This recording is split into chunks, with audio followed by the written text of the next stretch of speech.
Hi, this is Ken and Michelle Bass. And you're listening to the Resilient Parenting Podcast.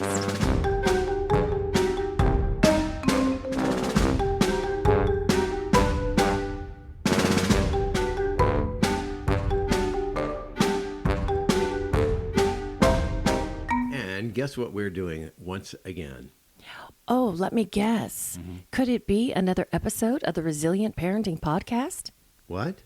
Are we doing that? Yes. Oh, I just thought I was talking on a microphone, years and years of experience. Yeah, sometimes we just have microphones hanging around the house just so he feels at home. Just so you can hear me? No, there's never a problem with that. Okay. I'd like to turn it off sometimes, though. Do you remember when we were on the radio together and you loved the fact that you could mute it? Yeah. Or we'd be in mid whatever and you had control of the entire, what was that? For the first and last time in my life, actually. But what was it called? The mute button? No, just the whole entire thing. You had control over when we started, when we stopped. The board? Yes, thank you. You had control of the board. Who has control of the board at our house? The dogs. That's actually true. And the cats. Don't forget the cats. Yeah, okay. Okay, so We are getting ready to introduce another episode of our podcast. that's what we're doing right now. Yeah. Okay, so we're doing that right now. That's what we're doing right now. I'm not going to tell any jokes. Why are you going to tell a joke? Normally I tell a joke in the opening episode. Well, then tell a joke. No, I'm not going to tell a joke now. We've already told the joke. You're the joke. I'm the joke. Okay. Well, I'm really excited about our upcoming episode because there's some other things that are going on in our community and across the state of Idaho that we're really excited for you to hear about. And I'm excited because I'm a part of some of it. Stay tuned to find out more.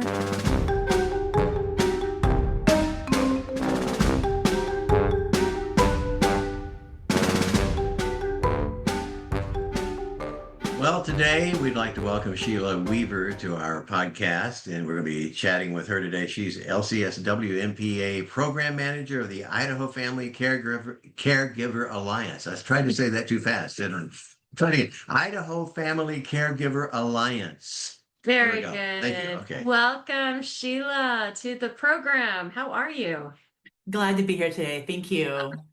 We are so glad that you are here. We were just talking about how we have been in many of the same, events and things around the community. And so it's really wonderful to have you on our podcast. And we are going to be talking all about kinship today. And I know you're going to explain what that even means for folks that are tuning in for the first time, but can you tell us a little bit about what you do over at the Idaho Family Caregiver Alliance? Yeah. So at the Idaho Caregiver Alliance, what we really do, we've been around for since 2012. So we're really that voice and convener for family caregivers across Idaho. We know there's about 300,000 family caregivers in Idaho, and we want to ensure these families these family caregivers and the people they care for are recognized, valued, and supported. And in the family, and we say often in our line of work, we're either going to know a caregiver, need a caregiver, or be a caregiver.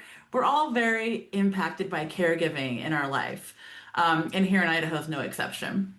Okay, well, I need you to repeat that number again, because that was a little shocking to me. 300, did you say 300,000? I did say 300,000. About 1 in 4 Idahoans are acting as a caregiver at any given time. And we all know these people. These are people that are probably like you, Michelle, that are helping their neighbors, that are helping their grandkids, that are helping somebody in their life that's ill, that's helping a spouse. It's all these different people kind of stepping into these caregiver roles. Maybe not in a permanent space, but people get sick and things happen, and Idahoans step up a lot of the time. So you're basically saying anybody can end up being a caregiver at some point in their life, right? Absolutely. I feel at different times we are at different times. Like as our, where if you choose to have children, or maybe, you have a friend that has children and you're helping, or your spouse gets sick, or your neighbor gets sick, like you were saying. I'm thinking of all the different ways over the years that we have been a support, or people have been a support to us. And then as your parents age, and then the caregiving continues, and then eventually it's your turn. Yeah, and there's this term in the caregiver world, they call it a sandwich generation caregivers, and these are folks that are about our age. They're often caring for aging parents and are for caring for kids that have high needs. So they call them that sandwich generation. I had a colleague call it this panini generation because they're getting pressed for both ends. So that might be more Oh, apt. But yeah, caregiving is just it's part of our experience here. I would say everywhere. and I would say, yeah, everywhere. But when I think of Idaho, for the most part, I think of people stepping up when they need to step up and helping. Absolutely. Yeah. So So, I've got to so, get it. so tell us more. Tell us more about what you do specifically. Yeah, so what I do specifically, so I manage a program called the Family Caregiver Navigator Project. And so what we do is we provide support and navigation resources to family caregivers across the lifespan. So we get phone calls from on everybody from aging adults that are calling, trying to help out a parent or somebody, to a parent that is trying to help maybe a child that has a disability, to somebody trying to help their neighbor, just anybody that's in that caregiver space, maybe they've just gotten a diagnosis or somebody they know has gotten a diagnosis and is trying to unpack it. We're often that first stop for caregivers, just trying to kind of figure out where to go and what to do. What have you noticed specifically well, I'm going to use the word kinship provider specifically to uh, adults who are taking care of children that are not their own due to many different circumstances. Um, how how is your work within that population of caregivers? Absolutely. So I want to back up and say first that we are really passionate about kinship. Many people on our team have been personally impacted as kinship families, whether they are raising relatives or it's somebody like me who was raised by my grandparents. If there's anything you like about me, it's probably because of my grandparents. And so kinship is something that I'm personally really passionate about. And the Idaho Caregiver Alliance really wants to be part of that system that supports Idaho kinship providers. So what we're seeing with kinship caregivers often are these stage of life issues where like my grandparents, they were in their 60s and their peers were trying to retire and go places and do things. And suddenly my grandparents had a 6-year-old with a lot going on. They had to figure Oh. out. So relatives are often done raising children or they're parenting older children, but they step up and care for another child, often with high needs. And so we hear a lot of folks asking for trauma-informed parenting education, support, a sense of community, and just need to be seen. And sometimes it's very practical stuff, like what do we do about legal documents, school forms, insurance, kinship families are often taking on just really substantial responsibilities to maintain children in their family. And I know from doing the show, plus living here, but uh, there's a lot of families that are very isolated. And I know that just through the work that we do here on the Resilient Parenting podcast, that we hear a lot about isolation and feeling alone. And so, I mean, what is the number, do you think, for kinship specifically? Do you have Here a in number for Idaho? that? Here in Absolutely. Idaho. So, well, nationally, they say there's about 2.5 million children being raised by kinship. So this is not an Idaho specific issue. Here in Idaho, we know there's about 43,000 children living in homes where a relative is the head of household. Oh, wow. And then just over 10,000 of those children are being raised specifically by grandparents. So 10,000 with grandparents, and then others with aunts, uncles, kind neighbors, just lots of different people. So earlier we were talking and you mentioned something that specific to Idaho about maybe one of the reasons why that is. There's lots of different reasons for why children need or families need additional support raising the kids, but you had mentioned something specific around women. We in Idaho, we incarcerate more women than anybody else in the nation per capita.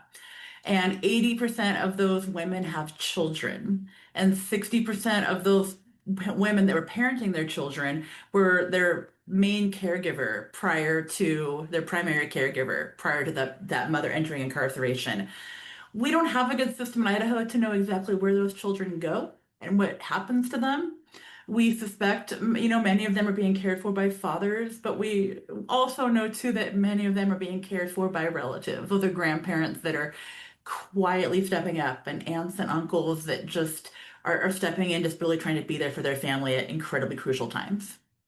So somebody's in a kinship caregiving position without realizing they're stepping into it, or it's been thrust upon them. Do they know right off the bat that there is help out there for them? How do they find, what do they do when this first happens to them? Is there information being passed on to them? How do we find out to help them? When we're hearing from kinship caregivers, we are often hearing that they don't know where to start. They didn't even know they were a kinship caregiver.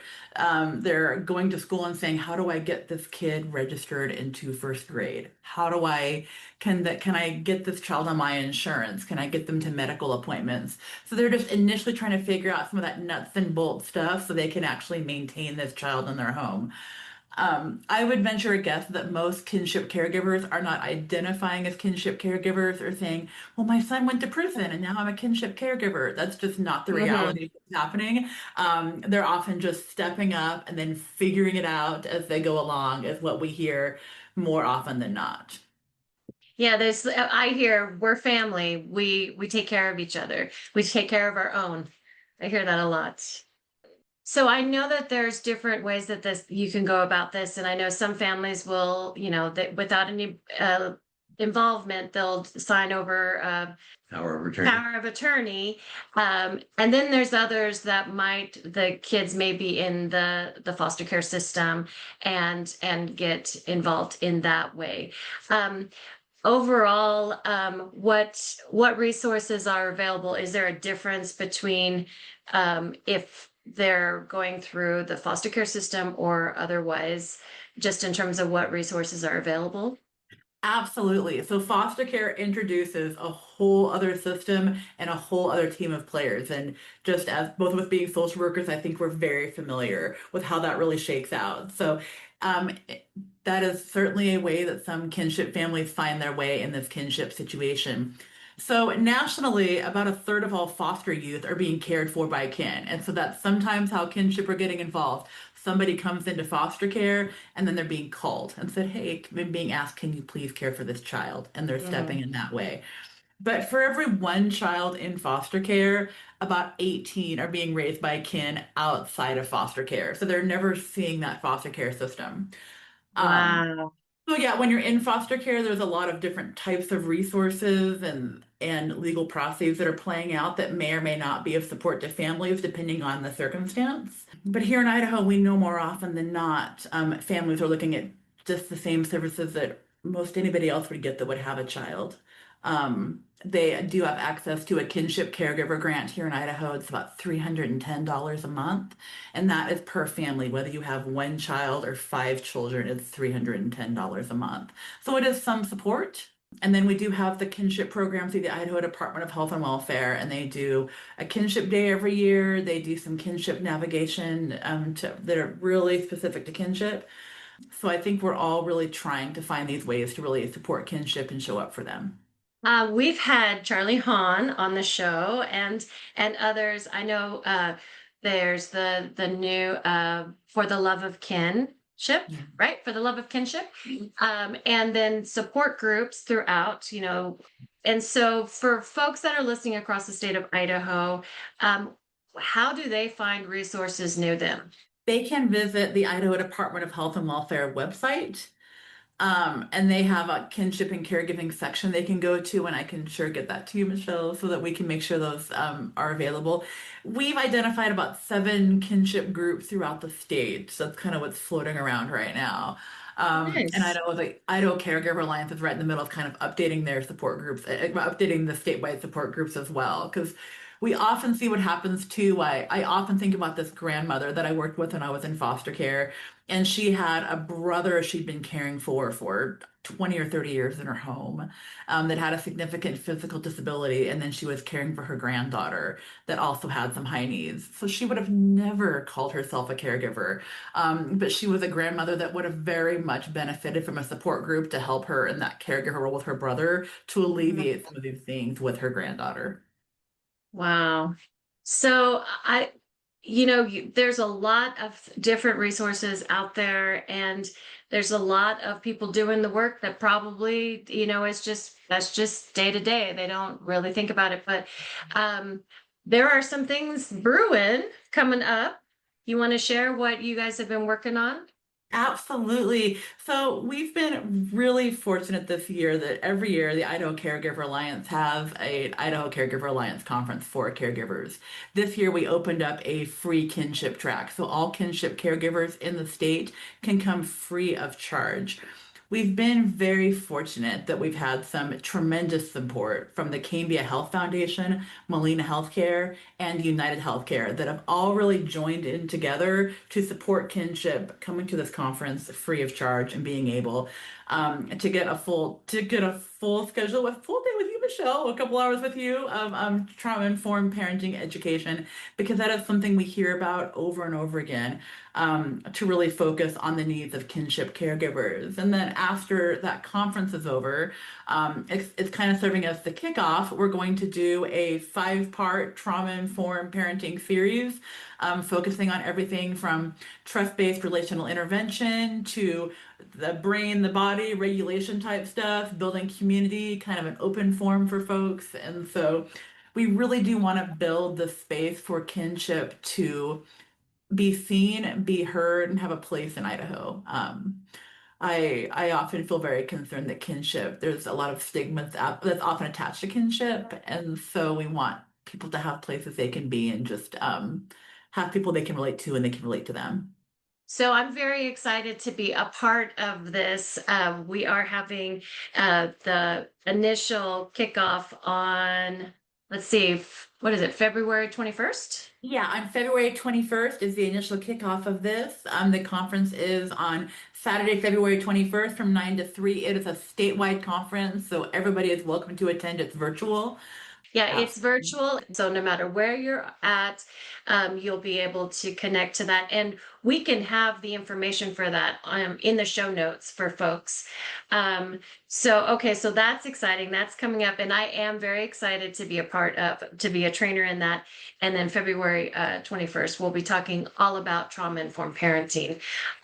So that'll be exciting.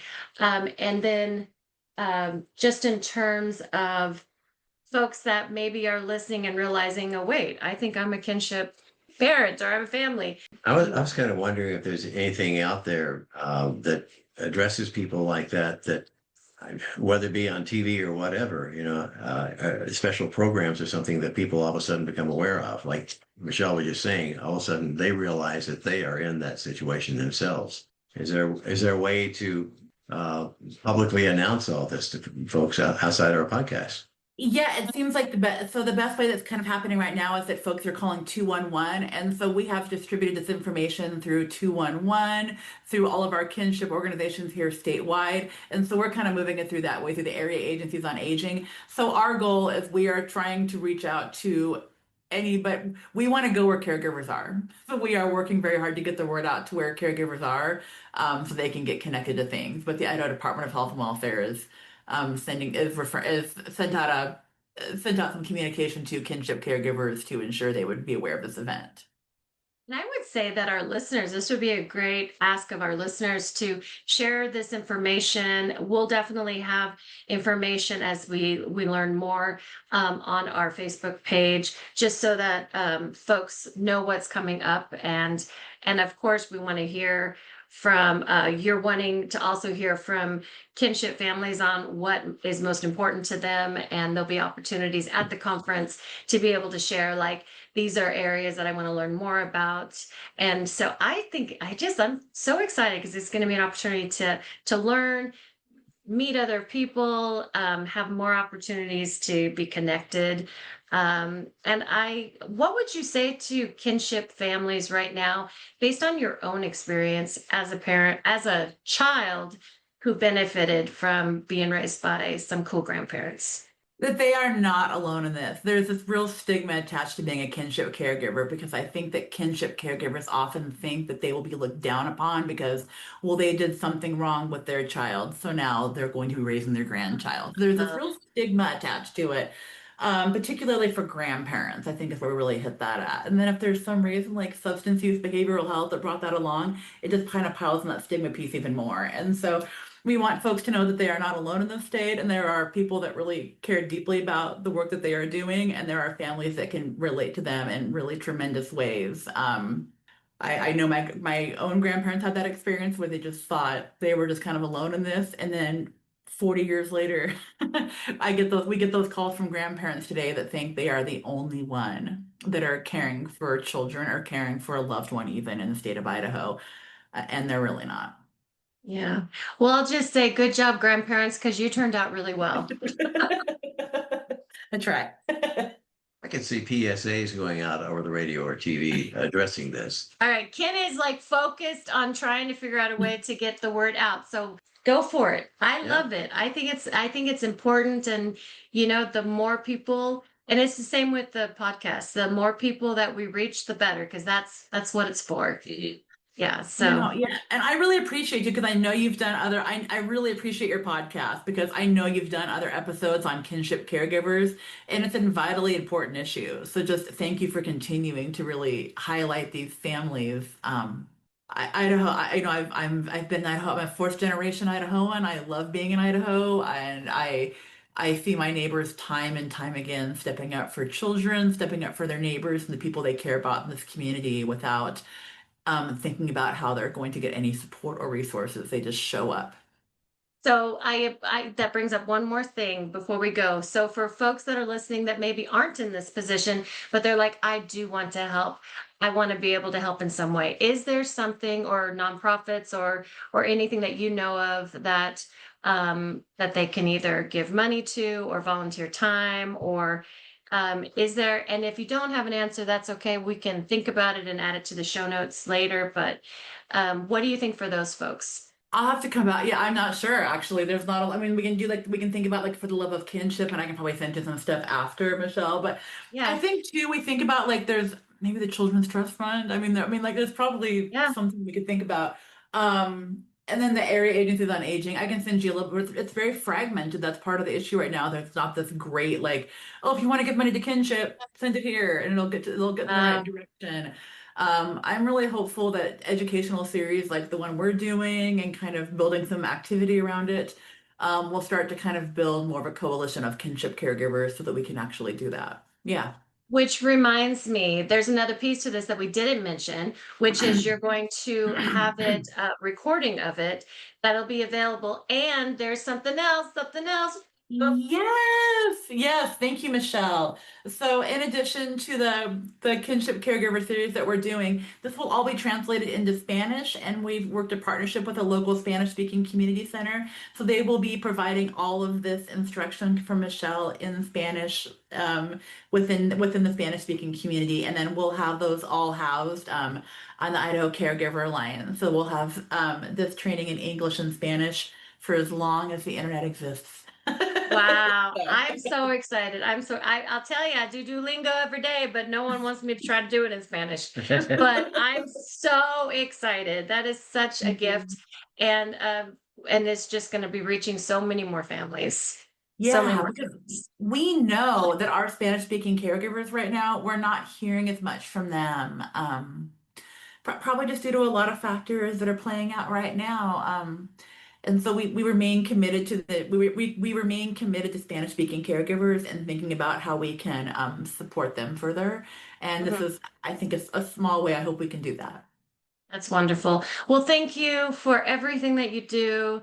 Like I said, I see you in so many different areas, and you just have always been such a gem in our community. So really appreciate you. And thank you for taking the time to meet with us and share what you do with all of our families. Of course, same to you, Michelle. I love working with you.